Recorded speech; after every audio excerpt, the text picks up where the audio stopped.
The queen lived in a beautiful castle. She had a daughter whom she dreamed of. The child had black hair and snow-white skin. Therefore, they named her Snow White. The queen soon died. The king did not grieve for a long time. A year later, he brought a new queen to the palace. She was beautiful but angry. The woman brought a magic mirror with her. Every day she admired her reflection in him and asked him the same question: who is the most beautiful in the world? The mirror has always told only the truth. Therefore, it honestly praised the beauty of the queen, and the woman beamed with happiness. Snow White grew, and every year her beauty blossomed brighter. And now, once again, speaking to the mirror, the queen heard in response that now she is not the most beautiful in the world, but Snow White. The queen was not going to endure this in her own palace. She ordered her faithful servant to lead the princess into an impenetrable thicket and kill. But the servant could not, even for the sake of the queen, kill the sweet girl. He brought the princess into a dark forest and let her go. And he himself returned to the castle and told the queen that he had followed her order. For a long time, the princess wandered through the forest. Along the way she was helped by all kinds of forest inhabitants. Snow White was very kind to them, and therefore they became strong friends. In the evening, the princess accidentally stumbled upon a small house. She went into it and saw that there was no one in the house. The table was set for 7 people, and there were 7 cots in the bedroom. And everything in this house was very small. Therefore, Snow White realized that 7 little people live here. After a long and difficult journey, she lay down on one of the beds and fell fast asleep. The 7 dwarfs returned home late at night. They were greatly surprised by the appearance of an unexpected guest. Sleeping Snow White was so charming that the dwarves decided to let her sleep, and did not wake her. Morning has come. Snow White woke up, saw the 7 dwarfs, and was scared. But they were affectionate with her, and the girl told about her misfortune. They immediately liked Snow White, and the dwarfs invited her to stay with them. Moreover, she agreed to take care of the house, cooking, washing and cleaning. Every morning the gnomes went to the mountains to mine gold and precious stones and returned late at night. Leaving for work, they warned Snow White to be afraid of the evil stepmother and not open the door to strangers. At this time, the queen, as usual, went to the secret room to talk to the magic mirror. But the mirror suddenly said that she was not the most beautiful in the world, but Snow White. That the princess is still alive, and lives with the gnomes in the house.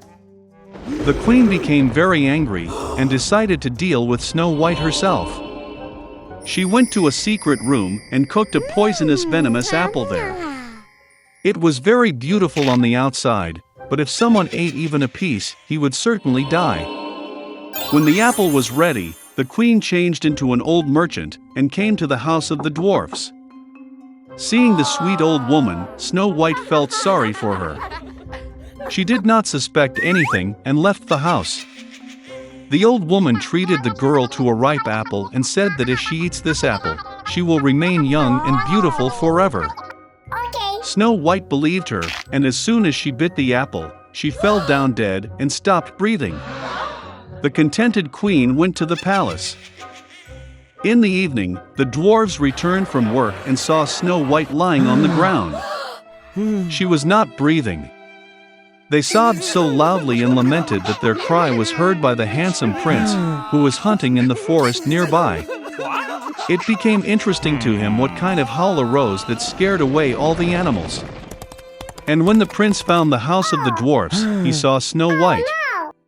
She was so beautiful that the young prince immediately fell in love with her.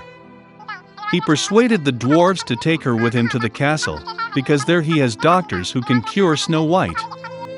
The dwarfs allowed it. Then the prince ordered his servants to carry the princess on their shoulders.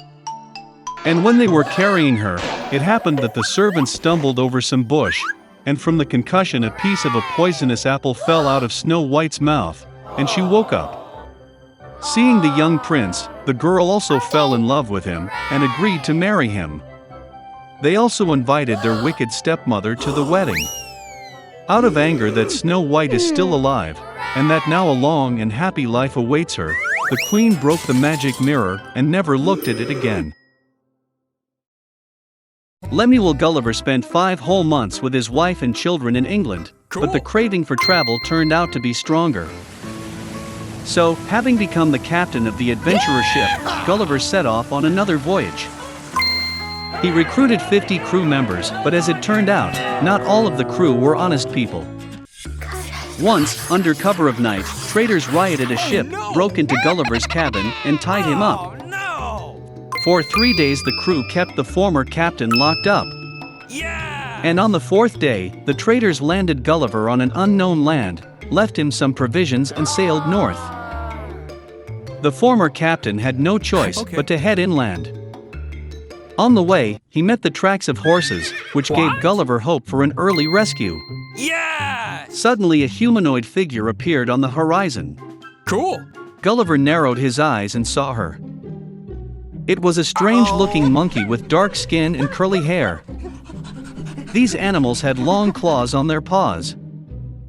They looked so dangerous that Gulliver held his breath and leaned against the tree behind.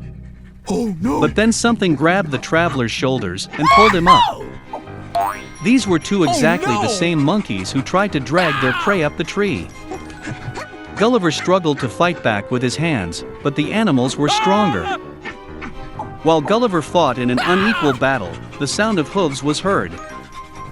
Noticing the approaching horse, the monkeys threw Gulliver and ran away in terror. Having approached, the horse examined Gulliver with interest. Cool! Then a second horse came up, they greeted each other with a kick of their front hooves and walked to the side. The horses behaved so intelligently that it seemed to Gulliver that they were wizards who turned into horses. Finally, after consulting, the horses ordered Gulliver to follow them. This time, Gulliver ended up in a country inhabited by intelligent horses, the Gims. Okay. And the strange monkeys who attacked Gulliver served the Gims as pets and did all the dirty work. So the traveler was brought to a house where a manger with hay stretched along the wall and other horses were stationed. The horse gestured to Gulliver to eat some hay, but the traveler noticed a bucket of milk and asked for a drink from it. After dinner, Gulliver, under the close supervision of horses, collected oats and baked bread from it. This amazed the Gims so much that they began to teach Gulliver their language and culture. The horses turned out to be not only intelligent, but also very noble. They did not know the words anger, envy, deception, and enmity. They were surprised by Gulliver's stories about money, ships, and states. But most of all, the Gims were outraged by the fact that people allow themselves to ride horses. Over time, Gulliver became so imbued with love and respect for the Gims that he decided never to return to people again. However, every 4th year, a council of representatives was convened in the country, where they discussed the main state of affairs. Gulliver, as an ape-like creature, was not allowed to be present at the meeting. However, out of curiosity, he secretly entered the meeting, hiding in a haystack. It turned out that the Gims had long considered the strange monkeys useless, and therefore decided to drive them out. And Gulliver with them. Without waiting for his fate, the traveler hastily made a boat and went to the nearest island. Gulliver decided to spend the rest of his life away from people who were nasty to him. However, the island turned out to be the coast of Australia. Gulliver was seen by sailors from a Portuguese ship and taken to the ship. The captain decided that Gulliver has lost his mind, so he does not want to return home and tells his tales about intelligent horses. When Gulliver was brought to London, he learned to bear the sight of people with great difficulty. He got used to his wife and children only after a year, but even then he did not allow himself to be touched. No. And for the rest of his life, Gulliver communicated only with the stallions he bought.